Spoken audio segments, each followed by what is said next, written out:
Hi there, it's Mrs. Clark, your librarian again. I'm going to tell you about 3 books that are available for checkout in the library today. The first book is called Other Words for Home.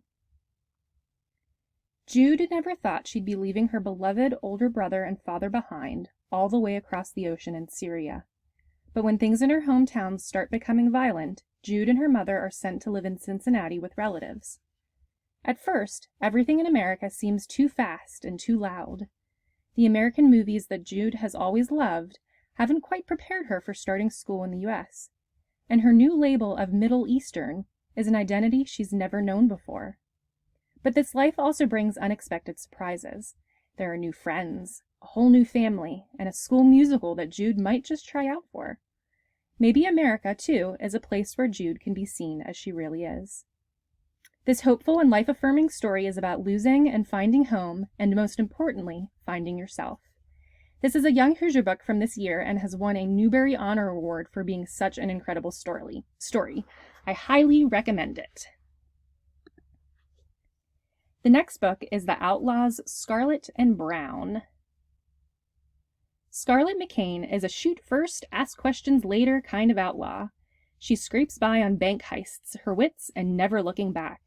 She's on the run from her latest crime when she comes across Albert Brown.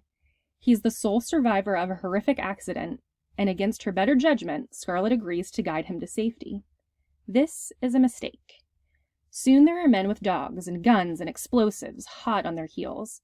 Scarlet's used to being chased by the law, but this is extreme. It was only a little bank that she robbed. As they flee together across the wilds, fighting off monstrous beasts and dodging their pursuers, Scarlet comes to realize that Albert Brown is hiding a terrible secret, and that he may be the most dangerous threat of all.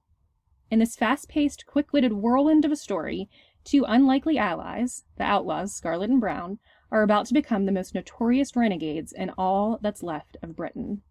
This book is kicking off a new series with a bang, and it's going to be made into a movie. The last book I'm going to tell you about is Offias Ghost. Ofie used to live in a small house in the Georgia countryside, but that was before the night in November 1922 when a cruel act took her father and her home away from her. That was also the same night that Ofie learned she can see ghosts. Now she and her mother are living in Pittsburgh with relatives they barely know. In the hopes of earning enough money to get their own place, Mama has gotten Ofie a job as a maid in the same old manor house where she works. Daffodil Manor, like the wealthy family who owns it, is haunted by memories and prejudices of the past. And, as Ofie discovers, ghosts as well. Ghosts who have their own loves and hatreds and desires. Ghosts who have wronged others and ghosts who have themselves been wronged. And as Ofie forms a friendship with one spirit whose life ended suddenly and unjustly, she wonders if she might be able to help, even as she comes to realize that Daffodil Manor may hold more secrets than she bargained for. This is a sweeping tale of the ghosts of our past that won't stay buried, and the unforgettable present that keeps us whole. If you're looking for a bit of a scary story with pieces of history, this would be a great pick for you.